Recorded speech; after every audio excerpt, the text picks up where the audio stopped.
औज़ुबिल्लाहिमिनश्शैतानिर्रजीम बिस्मिल्लाहिर्रहमानिर्रहीम। अस्सलाम वालेकुम स्टूडेंट्स, कैसे हैं आप लोग? बच्चे, आज हम ग्रेड 7 के मैथमेटिक्स करेंगे और उसकी रिव्यू एक्सरसाइज है वन रिव्यू एक्सरसाइज है। इसका फर्स्ट क्वेश्चन है आंसर द फॉलोइंग क्वेश्चंस, कि आपने इन क्वेश्चंस के आंसर देने हैं। फर्स्ट है name 3 forms of describing a set, कि एक सेट को डिस्क्राइब करने के लिए, एक सेट को बयान करने के लिए कौन सी 3 किस्में हैं वो आपने बतानी है। फर्स्ट है डिस्क्रिप्टिव फॉर्म, सेकंड है टेबुलर फॉर्म और थर्ड है सेट बिल्डर फॉर्म। एक सेट को डिस्क्राइब करने के लिए या उसकी वजाहत करने के लिए 3 टाइप्स है। एक को कहते हैं डिस्क्रिप्टिव फॉर्म, एक को टेबुलर फॉर्म और एक सेट बिल्डर फॉर्म। सेकंड है define the descriptive form of a set, कि एक सेट को डिस्क्राइब कैसे किया जाता है। If A set is described with the help of statement it is called descriptive form, कि जब किसी सेट को स्टेटमेंट के लिहाज से डिस्क्राइब किया जाता है, वजाहत की जाती है उसको, तो उसको क्या कहते हैं? Descriptive form. ठीक है जी। आगे what does the symbol this means, इस सिंबल का क्या मतलब है। ठीक है जी। तो अगर आपने सिंबल्स मैंने आपको पढ़ाए थे वो अगर आपने देखे हों तो इसका मतलब है, ये जो लाइन आती है इसका मतलब है सच दैट, इस सिंबल का मतलब है सच दैट। आगे right the name of the set consisting of all the elements of given sets under consideration, कि आप उस सेट का नेम बताएं जिसमें तमाम के तमाम गिवन एलिमेंट्स मौजूद होते हैं। ठीक है, वो सेट जिसमें तमाम के तमाम एलिमेंट्स मौजूद हों उसे कहते हैं यूनिवर्सल सेट। ठीक है जी। यूनिवर्सल सेट वो होता है कि जिसमें तमाम नंबर्स मौजूद होते हैं। ठीक है जी, तमाम एलिमेंट्स मौजूद होते हैं। आगे आपके पास है what is meant by disjoint sets, के डिसजॉइंट सेट से क्या मुराद है, क्या मतलब है उसका। If there is no common element between 2 sets then it is called disjoint set, कि अगर आपके पास कोई से 2 सेट दिए गए हों और उन सेट्स में कोई भी एक वैल्यू कॉमन ना हो, वो दोनों बिल्कुल डिफरेंट हों, मुख्तलिफ हों, तो उसे क्या कहते हैं? Disjoint set. आगे आपके पास है फिल इन द ब्लैंक्स, और ये मैं आपको बुक से करवाता हूँ, आप बुक पे फिल कर लें। क्वेश्चन नंबर 2 है फिल इन द ब्लैंक्स। ये आपके पास है द सिंबल, ये जो सिंबल है जो दिया गया है, इट मीन्स, इसको क्या कहते हैं? इसका मतलब है एंड। ये जो कैप सी बनी है इसको एंड बोलते हैं। सेकंड है the set consisting of only common elements of 2 sets is called the dash of 2 sets. The set consisting of only common elements of 2 sets, के कोई से आपके पास 2 सेट हों और वो कॉमन हो आपस में, तो उसे बोलते हैं इंटरसेक्शन ऑफ 2 सेट्स। ठीक है जी। वो सेट जिसमें 2 सेट्स के एलिमेंट आपस में कॉमन होते हैं उसे इंटरसेक्शन बोला जाता है, इंटरसेक्शन ऑफ 2 सेट्स। थर्ड है a set which contains all the possible elements of the sets under consideration is called universal set. ये अभी मैंने आपको बताया कि वो सेट जिसके अंदर तमाम के तमाम पॉसिबल एलिमेंट्स मौजूद हों उसे क्या कहते हैं? यूनिवर्सल सेट कहते हैं। आगे फोर्थ है 2 sets are called dash if there is at least 1 element common between them and none of the sets is subset of the other, कि वो सेट का नाम बताएं कि जिसमें कम अज़ कम एक एलिमेंट कॉमन हो, उसके अलावा कोई भी सेट एक दूसरे का सबसेट ना हो, तो उसे कहते हैं overlapping set. Overlapping set, overlap का मतलब मिला हुआ, वो सेट कोई से 2 सेट जिनमें कम अज़ कम एक एलिमेंट कॉमन हो, इसके अलावा कोई भी सेट आपस में एक दूसरे के सबसेट ना हो, उसे ओवरलैपिंग सेट कहते हैं। आगे है in sets the universal set acts as dash of intersection. In sets the universal set acts as a identity of intersection. ठीक है, कि आपके पास जब कोई भी सेट दिया जाता है तो यूनिवर्सल सेट वो होता है कि जिसमें तमाम के तमाम आपस में वैल्यूज़ इंटरसेक्ट कर रही होती हैं। ठीक है, तो वो यूनिवर्सल सेट जिसमें तमाम वैल्यूज़ आपस में इंटरसेक्ट कर रही होती हैं, उसे क्या बोलते हैं? आइडेंटिटी। स्टूडेंट्स आगे आपके पास क्वेश्चन नंबर 3 है, टेक द करेक्ट आंसर। आपके पास कुछ क्वेश्चन दिए गए हैं, जो आंसर करेक्ट होगा उसके ऊपर आपने टिक का निशान लगाना है। To write an empty set वो use the symbol. Empty set, खाली सेट को इस्तेमाल करने के लिए आप कौन से सिंबल यूज़ करते हैं? ये सी है, ठीक है जी। इसको 5 बोलते हैं, या एम्प्टी सेट यूज़ करने के लिए ये वाला सिंबल इस्तेमाल करते हैं। इसका सी ऑप्शन करेक्ट है, इसके ऊपर मैंने टिक के निशान लगाया। Again the complement of a set A can be written as. Set A का कॉम्प्लीमेंट आप कैसे जो है वो लिखते हैं? तो किसी भी वैल्यू का कॉम्प्लीमेंट जब लिखते हैं तो उसके ऊपर या सी लगा देते हैं या फिर डैश लगाते हैं। तो ये आपके पास बी करेक्ट ऑप्शन है। ये इसके ऊपर हमने डैश के निशान लगाए, तो इट्स मीन के ये क्या है? कॉम्प्लीमेंट है, ए का complement. If A is equal to 1 3 and B is equal to 1 2 3 then A intersection B, ठीक है जी। अगर आपके पास सेट ए की वैल्यूज़ 1 और 3 है, सेट बी की वैल्यूज़ 1 2 3 है, देन ए इंटरसेक्शन बी का क्या आंसर होगा? तो इंटरसेक्शन में क्या करते हैं कि जो दोनों सेट्स में वैल्यू कॉमन होती हैं हम वो लिखते हैं। तो इसमें 1 कॉमन है और 3 कॉमन है, 1 और 3 आएगा। यहाँ पे कोई भी 1 और 3 ऑप्शन नहीं है, ठीक है। उसने वैसे बुक वाले ने ऑप्शन डी जो है वो करेक्ट किया है, ठीक है जी। ऑप्शन डी करेक्ट किया है, वैसे ये गलत है। 1 और 3 इसका जो है वो इंटरसेक्शन बनता है। आगे आपके पास है if A is equal to 1 3 and B is equal to 1 2 3 then A union B. A union B क्या होगा? ए यूनियन बी में आप क्या करते हैं? वैल्यूज़ को मिलाकर लिख देते हैं। तो 1 2 3 इसका ऑप्शन है वो है ए, ऑप्शन ए के ऊपर टिक लगाएंगे। आगे B difference A is represented by. B difference A जो है वो कैसे रिप्रेजेंट किया जाता है? ये बी डिफरेंस ए है, बी स्लैश ए या बी डिफरेंस ए से बोलते हैं, ठीक है जी। आगे आपके पास है A complement union A equal to, ये यूनिवर्सल सेट। ए का अगर कॉम्प्लीमेंट हो और उसका यूनियन लिया जाए ए से, तो दोबारा वो क्या आता है? यूनिवर्सल सेट आता है, ठीक है जी। Right the following in set builder form. आप इनको सेट बिल्डर फॉर्म में कैसे लिखेंगे? अगर आपके पास ए इज इक्वल टू 5 6 7 8, तो इनको सेट बिल्डर फॉर्म में कैसे लिखेंगे? आप लिखेंगे x such that x belong to N and x is greater than 4, क्योंकि ग्रेटर देन 4 है 5, ठीक है जी। 5 से स्टार्ट है और 8 तक है, मीन के 9 से लेस है। तो आप लिखेंगे x is greater than 4 and x is less than 9। 4 से ग्रेटर है और 9 से लेस है, ठीक है जी। तो आगे आपके पास है B is equal to 0 1 2 x such that x belong to W, क्योंकि होल नंबर 0 से स्टार्ट होते हैं। X belong to W and x is less than 3, 3 से लेस है 2। आगे C is equal to A E I O U x such that x is a vowel of the English alphabets, के आपके पास ए E I O you जो है वो vowels होते हैं, वाउल्स ऑफ इंग्लिश अल्फ़ाबेट्स। आगे D is equal to set of natural numbers greater than 100। ये simple है, x such that x belong to N and x is greater than 100। आगे A is equal to set of odd numbers greater than 1 and less than 10। इसको आप कैसे लिखेंगे कि odd numbers का set है वो ग्रेटर देन 1 है और लेस देन 10 है। आप लिखेंगे x such that x belong to odd and x is greater than 1 and x is less than 10, ठीक है जी। स्टूडेंट्स आगे आपके पास क्वेश्चन नंबर 5 है, right the following sets in descriptive form. कि आपके पास कुछ सेट्स दिए गए हैं जिनको आपने डिस्क्रिप्टिव फॉर्म में लिखना है। फर्स्ट है a is equal to x such that x belongs to w and x is less than 7।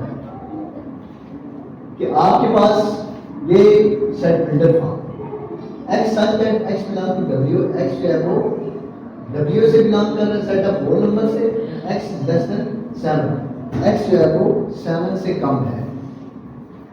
तो आपको पता होना चाहिए कि whole number started from 0, less than 7 का मतलब है कि 6 तक, ठीक है। 0 1 2 3 4 5 6। अगेन नेक्स्ट है x such that x belong to e and less than x is greater than 3 and x is less than 12 कि आपके पास एक सेट दिया गया है और वो बिलोंग कर रहा है E set of even numbers और x is greater than 3 x जो है वो 3 से ग्रेटर है एंड लेस देन 12 तो आपने क्या करना है कि ग्रेटर देन 3 से मुराद है कि 3 से अबव इवन नंबर्स 3 से अबव आपने लिखने हैं और 12 से कम लिखने हैं ठीक है तो ये आएगा 4 के बाद इवन नंबर होता है 6 के बाद होता है 8 फिर 10 बस यहां तक है क्योंकि उसने बोला कि लेस देन 12 ठीक है आगे है c is equal to x such that x belongs to z and x is greater than -2 and x is less than +2 आपके पास एक सेट है वो z से बिलोंग है सेट ऑफ इंटीजर्स जिसको z से बिलोंग करते हैं और x जो है ग्रेटर देन -2 है और लेस देन +2 अब एक बात आपने ध्यान में रखनी है कि आपके पास नंबर लाइन होती है ये 0 है 0 इसकी राइट साइड पे हमेशा पॉजिटिव नंबर होते हैं और इसकी लेफ्ट साइड पे हमेशा नेगेटिव नंबर ठीक है उसने बोला कि x is greater than -2 x greater है -2 से बट लेस है +2 से अब देखिए कि 0 से जब हम राइट साइड पे जाते हैं जो हम राइट साइड पे जाएंगे प्लस में तो वैल्यूज बड़ी होती जाती हैं 1 से बड़ा 2 से बड़ा 3 लेकिन जब हम लेफ्ट साइड पे जाते हैं नेगेटिव साइड पे तो तब क्या होता है कि वैल्यू कम होती जाती है जितना आप नेगेटिव साइड पे आगे जाएंगे उतनी वैल्यू कम होती जाएगी -1 उससे छोटा -2 उससे छोटा -3 अब तो अब x is greater than -2 से बड़ा क्या है -1 है ये मैंने लिख दिया -1 और x is less than +2 से छोटा क्या है 1 ठीक है ये आपके पास आएगा -1 0 और +1 ठीक है मीन के -2 से बड़ा और +2 से छोटा आगे dx such that x belongs to b and x is less than 15 आपके पास एक सेट है वो सेट ऑफ प्राइम नंबर से बिलोंग करता है और x is less than 15 से कम जो प्राइम नंबर्स हैं वो आपने लिख लेने प्राइम नंबर स्टार्ट होते हैं 2 3 5 7 11 13 15 से कम जो है प्राइम नंबर 13 प्राइम नंबर्स वो होते हैं जो अपने आप के अलावा किसी और पर डिवाइड नहीं हो सकते ठीक है 2 है 3 है 5 है 7 है 11 13 है ये प्राइम नंबर 15 से कम है और ये तमाम नंबर अपने आप के अलावा किसी दूसरे नंबर से डिवाइड नहीं हो सकते आगे आपके पास क्वेश्चन नंबर 6 है if a equal to 3 4 5 6 and b equal to 2 4 6 then verify that A union B equal to B union A intersection B equal to B intersection A सबसे पहले देखेंगे A union B में A की value union B की value union में हम क्या करते हैं कि दोनों सेट्स को मिलाकर तरतीब के साथ लिखते हैं ये 2 है इधर 3 है ये 4 ये 5 ये 6 ठीक है याद रहे कि यूनियन में दोनों सेट्स में अगर कोई वैल्यू रिपीट हो गई है दोनों सेट्स में आ रही है तो वो एक दफे लिखी जाए जैसे कि इधर 6 इधर भी है लेकिन यूनियन में उसको 1 टाइम लिखा आगे बी यूनियन है बी की वैल्यू लिखी यूनियन ए की वैल्यू लिखी इन दोनों का आपने यूनियन लेना है तो सेम आपने दोनों सेट्स को मिलाकर तरतीब के साथ लिख देना है 2 इधर से 3 इधर से 4 इधर से 5 और 6 तो आप गौर करें A यूनियन B के जो आंसर है वो B यूनियन A के आंसर के इक्वल है तो हम कह सकते हैं कि A union B equal to B union A आगे हमें फाइंड आउट करना है A इंटरसेक्शन B A की वैल्यू इंटरसेक्शन B की वैल्यू इंटरसेक्शन में क्या करते हैं कि जो वैल्यूज दोनों में कॉमन होती हैं आप वो लिखते हैं 4 इधर भी है उधर भी है और 6 इधर भी है और उधर भी है जस्ट 2 वैल्यूज आपके पास कॉमन है 4 और 6 ये आपने लिखी अब आप देखेंगे बी इंटरसेक्शन है, बी की वैल्यू लिखी, इंटरसेक्शन ए की वैल्यू सेम, 4 इधर कॉमन है, इधर भी कॉमन है, 6 इधर कॉमन आउट, इधर भी कॉमन है, जस्ट ये 2 एंट्रीज कॉमन है, इनके अलावा दोनों सेट्स में कोई एंट्री कॉमन नहीं है। आप देखिए ए इंटरसेक्शन बी और बी इंटरसेक्शन ए का आंसर सेम है, तो हम कह सकते हैं कि A intersection B equal to B intersection A. Students आपके पास क्वेश्चन नंबर 7 है, if x equals 2 3 4 5 and y equals 1 3 5 7, then find x minus y and y minus x। ठीक है जी, x minus y में x की वैल्यू है कितना, minus y की वैल्यू है, x minus y का मतलब है कि वो वैल्यू जो इस सेट में है और उस सेट में नहीं है, हमने वो लिखी। 2 इस सेट में है, इस सेट में नहीं है, 2 लिखी। 3 इस सेट में है, इसमें भी है, नहीं लिखी। 4 इस सेट में है, इस सेट में नहीं है, हम 4 लिखेंगे। 5 इधर भी है और इधर भी है, ये हम नहीं लिखेंगे। ठीक है, x minus y में just 2 और 4। आगे y minus x, y की वैल्यू माइनस x की वैल्यू, इसका मतलब कि वो वैल्यू जो इस सेट में है और इस सेट में नहीं है, हमने वो लिखी। 1 इस सेट में है, इसमें नहीं है, लिख दिया। 3 इधर है और इधर भी है, नहीं लिखी। 5 इधर भी है, इधर भी है, नहीं लिखी। 7 इस सेट में है, इस सेट में नहीं है, वो लिखिए। ठीक है, आगे क्वेश्चन नंबर 8 है, if a equal a c e g, b equals a b c d and c equals d d f h, then verify that a union b union c equal to a union b union c। ये associative property है जिसमें 3 values exist करती हैं, a by b union c bracket में, इधर a union b bracket में और c bye. ठीक है, सबसे पहले आप ब्रैकेट साफ करेंगे b यूनियन c, पहले b की वैल्यू लिखी, यूनियन c की वैल्यू। दोनों सेट्स में जब यूनियन फाइंड आउट करते हैं तो दोनों सेट्स की वैल्यूज को मिलाकर लिख देते हैं, a b c d और f और h। ठीक है, a b c d f h। आपने फाइंड आउट किया a union b union c, a की वैल्यू कर लिखेंगे a c e g union b union c के जो आंसर आया है ये वाला, ये उठाकर इधर लिख देंगे। अब इन दोनों सेट्स का आपने यूनियन फाइंड आउट करना है, तो यूनियन फाइंड आउट करने के लिए दोनों सेट्स की वैल्यूज को मिलाकर तरतीब के साथ लिख देंगे, a b c d e f g और h। ठीक है जी, ये आ गया। अब आपने राइट हैंड साइड फाइंड करनी a union b union c, पहले ब्रैकेट साफ करेंगे a यूनियन b में a की वैल्यू यूनियन b की वैल्यू, a यूनियन b में दोनों ब्रैकेट्स को मिलाकर तरतीब के साथ लिख देंगे, a इधर से b, इधर c, इधर से d, इधर e और g। ठीक है, आपने फाइंड आउट किया a union b union c, a union b जो ब्रैकेट साफ किए ये उठाकर लिख देंगे, यूनियन c की value b d f h, ये देंगे।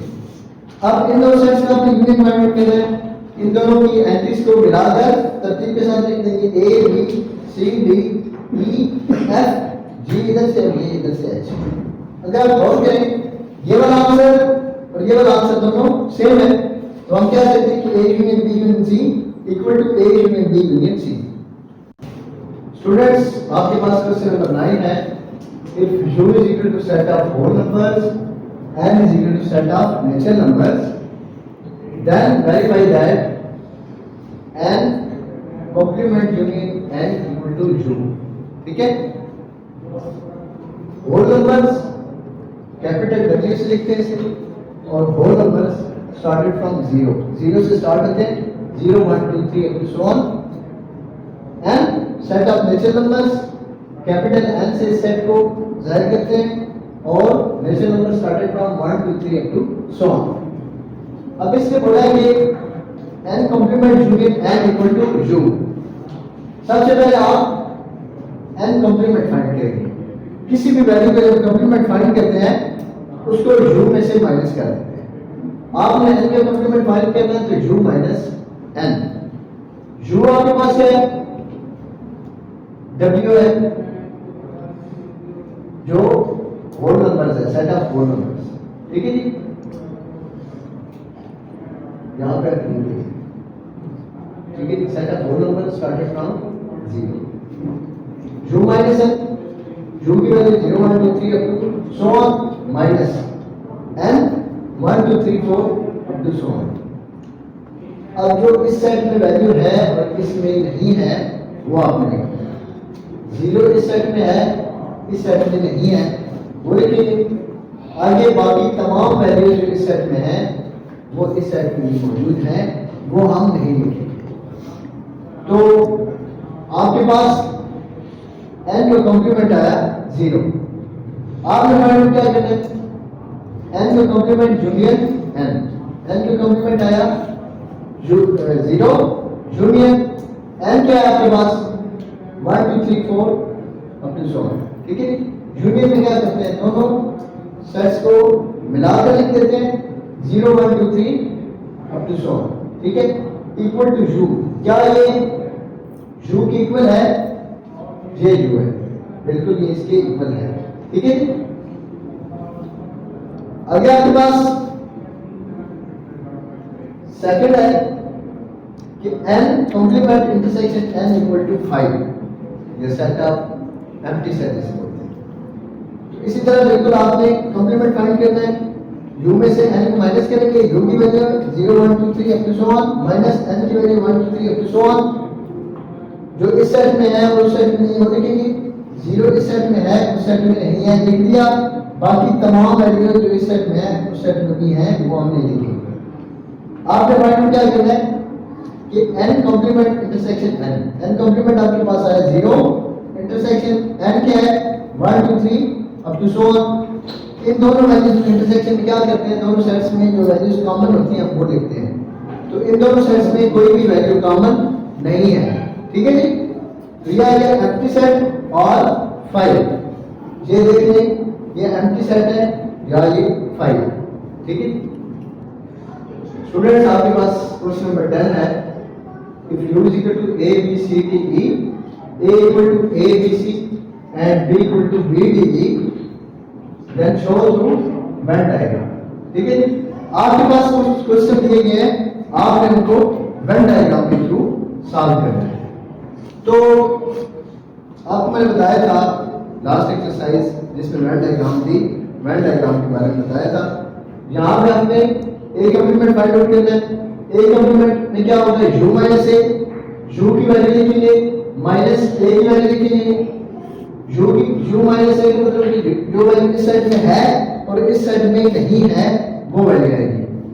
a इस साइड में है और उस साइड में भी है, a नहीं आएगा, ठीक है।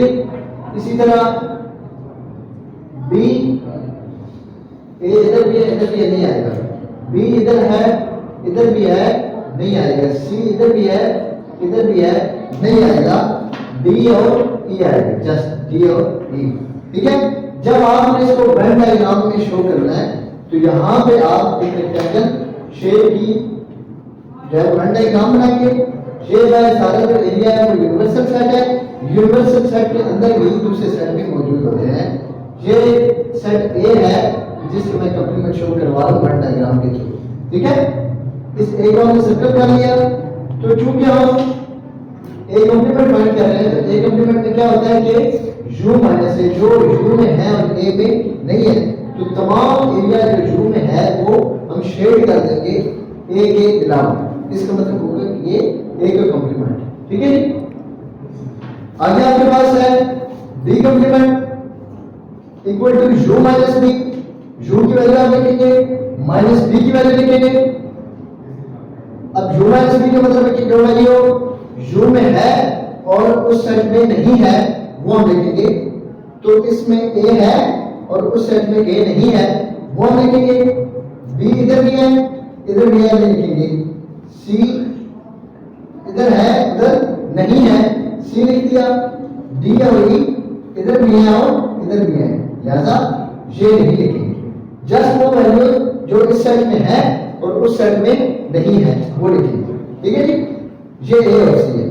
आपने फाइंड आउट करना है बी का कॉम्प्लीमेंट। बी का कॉम्प्लीमेंट फाइंड आउट करने के लिए क्या करते हैं, इसको वेन डायग्राम में शो करते हैं और वेन डायग्राम रेक्टेंगुलर शेप है, जो भी सेट होता है वो होता है यूनिवर्सल सेट, ठीक है। ये पूरा रेक्टेंगल में यूनिवर्सल सेट है। यूनिवर्सल सेट ये आपका यूनिवर्सल सेट है। तो यूनिवर्सल सेट में क्या करते हैं कि वैल्यूज़ को जो है वो आप यहाँ पे शेड आउट करेंगे b को निकाल के, क्योंकि हमने u माइनस बी करना है कि जो u में है और b में नहीं है, तो b को छोड़ के बाकी तमाम एरिया को आप शेड कर देंगे। तो इसका मतलब है कि ये क्या है, b कम्प्लीमेंट। आगे आपने फाइंड आउट करना है a union b। a union b में क्या करेंगे, a की वैल्यू लिखेंगे, यूनियन b की वैल्यू लिखेंगे, ठीक है जी। तो a यूनियन b में क्या करते हैं कि दोनों सेट्स की वैल्यूज़ को मिलाकर तरतीब के साथ लिख देते हैं। ये आएगा a b c, इधर से d और e, ठीक है जी। अब इसकी हम इसको शो करेंगे through Venn diagram. a union b में आप रेक्टेंगुलर शेप की वेन डायग्राम बनाएंगे। ये u है, यूनिवर्सल सेट है, ये आपके पास सेट a है, ये आपके पास सेट b है, ठीक है जी। तो जब इसका आपने यूनियन लेना है तो दोनों वैल्यूज़ को आप शेड करेंगे। a यूनियन b का मतलब है कि दोनों वैल्यूज़ यूनियन में आती हैं, सेट a वाली भी और सेट b वाली भी, इसलिए मैंने सेट a और सेट b को शेड कर दिया है। इसका मतलब है कि ये a यूनियन b है। आगे लास्ट वन आपके पास a intersection b। a intersection b में a की value a b c, intersection b की वैल्यू है b d e। तो इंटरसेक्शन में क्या करते हैं हम कि जो दोनों सेट्स में वैल्यू कॉमन होती हैं वो हम लिखते हैं, ठीक है जी। तो यहाँ पे a इस सेट में है लेकिन उस सेट में नहीं है, तो ये कॉमन वैल्यू नहीं है, ये हमने लिखेंगे। जस्ट आपके पास कॉमन b है जो इस सेट में भी है और इस सेट में भी है, इसके अलावा और कोई भी एलिमेंट कॉमन नहीं है। तो जब आपने इंटरसेक्शन फाइंड आउट करना है तो इंटरसेक्शन में क्या करते हैं, रेक्टेंगुलर शेप की वेन डायग्राम बनाएंगे। ये यूनिवर्सल सेट है, ये आपके पास सेट a है और ये सेट b है। क्योंकि इंटरसेक्शन में दोनों एरियाज़ का, दोनों सेट्स का कुछ एरिया ऐसा होगा कि जो कॉमन होगा, ठीक है। इसलिए उसको आप इस शेप में बनाएंगे कि जो एरिया कॉमन है हम सिर्फ उसको शेड करें, ठीक है जी। तो ये a सेट और ये b सेट, इन दोनों सेट्स में जो एरिया कॉमन है उसको हम क्या कर देंगे, शेड कर देंगे। इसका मतलब है कि ये a इंटरसेक्शन b है। Thank you very much.